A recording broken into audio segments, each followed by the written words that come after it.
আসসালামু আলাইকুম। এটিএন বাংলা সংবাদে সবাইকে স্বাগত জানাচ্ছি। তামান্না মৌ। নির্বাচন নিয়ে রাজনৈতিক দলগুলোর নানা কথায় বিরক্ত সরকার। জুলাই আন্দোলনের পরও দলগুলোর কোনো পরিবর্তন হয়নি বলে মনে করছেন আইন উপদেষ্টা আসিফ নজরুল। তিনি বলেন, প্রধান উপদেষ্টা ঘোষিত সময়ের মধ্যেই জাতীয় নির্বাচন অনুষ্ঠিত হবে, সেই লক্ষ্যে প্রয়োজনীয় প্রস্তুতি চলছে। সচিবালয়ে এসব কথা বলেন আইন উপদেষ্টা। জুলাই সনদ নিয়ে রাজনৈতিক দলগুলোর মত পার্থক্যের সমাধান আদালতের হাতে দেয়া যুক্তিযুক্ত হবে না বলে মনে করেন বিএনপির স্থায়ী কমিটির সদস্য সালাউদ্দিন আহমদ। জুলাই সনদ বাস্তবায়ন চায় বিএনপি জানিয়ে তিনি আরও বলেন, যেসব বিষয়ে একমত হবে না সেসব বিষয়ে আগামী জাতীয় সংসদে চূড়ান্ত হবে। গুলশানে তার বাসায় সাংবাদিকদের সাথে আলাপকালে এসব কথা বলেন সালাউদ্দিন আহমদ।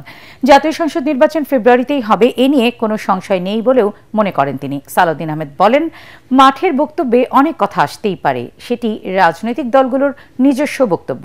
এটুকু স্বাধীনতা সবারই থাকা উচিত বলেও মত বিএনপির নীতি নির্ধারকের। আমাদের কি কারণ সংবিধান নেই? আমাদের তো সংবিধান আছে, হতে পারে সেটা রুগ্ন, এবং সেই সংবিধান বহাল আছে। সেই সংবিধানের উপর ভিত্তি করেই এই সরকার প্রতিষ্ঠিত হয়েছে, সাংবিধানিক প্রক্রিয়ায় প্রতিষ্ঠিত হয়েছে। রাষ্ট্র সাংবিধানিক প্রক্রিয়ার মধ্য দিয়ে চলছে। সংবিধান অনুযায়ী রাষ্ট্রের জুডিশিয়ারি চলছে, আইন কানুন চলছে, প্রশাসন চলছে। তো এই প্রক্রিয়ার সাথে সাংবিধানিক শূন্যতার প্রক্রিয়া মেলানো ঠিক হবে না। ত্রয়োদশ জাতীয় সংসদ নির্বাচনকে সামনে রেখে বাংলাদেশকে 4 মিলিয়ন ইউরো অর্থ সহায়তা দেবে ইউরোপীয় ইউনিয়ন। সকালে রাজধানীর আগারগাঁওয়ে নির্বাচন ভবনে প্রধান নির্বাচন কমিশনার এএমএম নাসির উদ্দিনের সাথে বৈঠক শেষে সাংবাদিকদের এই কথা জানান ইইউ রাষ্ট্রদূত মাইকেল মিলার। আগামী মাসে ইইউ এর প্রাক নির্বাচনী পর্যবেক্ষক দল বাংলাদেশে আসছে বলেও জানান তিনি। ইইউ বাংলাদেশে আন্তর্জাতিক মানের নির্বাচন দেখতে চায়, সেজন্য দেশের নির্বাচন বিষয়ক শিক্ষা, প্রশিক্ষণ, সক্ষমতা বৃদ্ধি করতে নির্বাচন কমিশন ও সুশীল সমাজের সাথে কাজ করবে ইইউ। আগামী সংসদ নির্বাচনের প্রস্তুতি, কমিশনের পরিকল্পনা এবং সামগ্রিক রাজনৈতিক পরিস্থিতি নিয়ে আলোচনায় মাইকেল মিলারের নেতৃত্বে 6 সদস্যের প্রতিনিধি দল যায় নির্বাচন কমিশনে। On all of these issues we will be working. We are at the stage now of identifying how we can best help. But as I said, the meeting was very fruitful, and I'm very hopeful that we will come to be able to support you in all of your work. ডাকসুর মনোনয়ন form সংগ্রহের শেষ দিনেও সকাল থেকে অনেক প্রার্থী মনোনয়ন ফর্ম সংগ্রহ করছেন এবং একই সাথে কেউ কেউ জমা দিচ্ছেন। ডাকসু নির্বাচনের চিফ রিটার্নিং কর্মকর্তা অধ্যাপক মোহাম্মদ জসিমউদ্দিন জানান, ছাত্রদল কিংবা অন্য কাউকে সুবিধা দিতে নয়, সাধারণ শিক্ষার্থীদের কথা ভেবেই মনোনয়নপত্র তোলা ও জমাদানের সময় বাড়ানো হয়েছে। সময় বাড়ানোর সাথে নির্বাচন পেছানোর কোনো সুযোগ নেই উল্লেখ করে তিনি বলেন, নির্ধারিত 9 সেপ্টেম্বরেই অনুষ্ঠিত হবে ভোট গ্রহণ।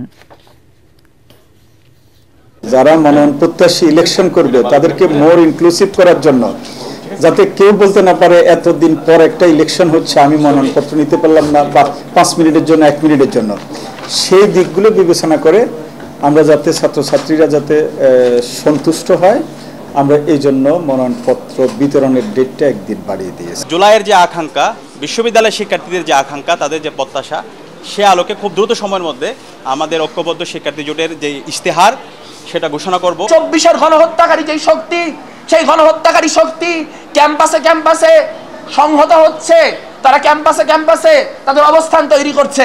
নেতা হতে চাই না, নেতা হওয়ার কোনো ইন্টেনশন নাই, একজন কর্মী হতে চাই। এবং আমরা যেই সমস্যাগুলো ফেস করেছি বিশ্ববিদ্যালয় জীবনে, সেই সমস্যাগুলো ধরে ধরে প্রত্যেকের কথা শুনে, ইন্ডিভিজুয়ালি কথা শুনে শুনে প্রত্যেকটা সমস্যার যৌক্তিক সমাধান ইনশিওর করার জন্য নিজেদের ভয়েস রেজ করতে। এবার একটি ঘোষণা। এটিএন বাংলার নাম ব্যবহার করে সাংবাদিক পরিচয়ে কতিপয় ব্যক্তির বিরুদ্ধে সংবাদ সংগ্রহের নামে দেশের বিভিন্ন স্থানে চাঁদাবাজির অভিযোগ পাওয়া যাচ্ছে। এ ধরনের চাঁদাবাজ ও ভুয়া নাম ব্যবহারকারীদের নিকটস্থ থানায় সোপর্দ করার জন্য অনুরোধ জানাচ্ছে এটিএন বাংলা কর্তৃপক্ষ। এছাড়াও প্রতিষ্ঠানটিতে সাংবাদিক ও জনবল নিয়োগের ভুয়া বিজ্ঞাপন দিয়ে একটি চক্র প্রতারণা করছে। বর্তমানে এটিএন বাংলায় কোনো ধরনের নিয়োগ প্রক্রিয়া চলছে না। নিয়োগ নিয়ে কারোর সাথে আর্থিক লেনদেন না করার অনুরোধ জানাচ্ছে এটিএন বাংলা কর্তৃপক্ষ। এই ছিল এখনকার মতো। পরবর্তী সংবাদ দেখার আমন্ত্রণ জানিয়ে শেষ করছি। এটিএন বাংলা সংবাদ দেখতে ব্রাউজ করুন youtube/ATN Bangla News। আল্লাহ হাফেজ।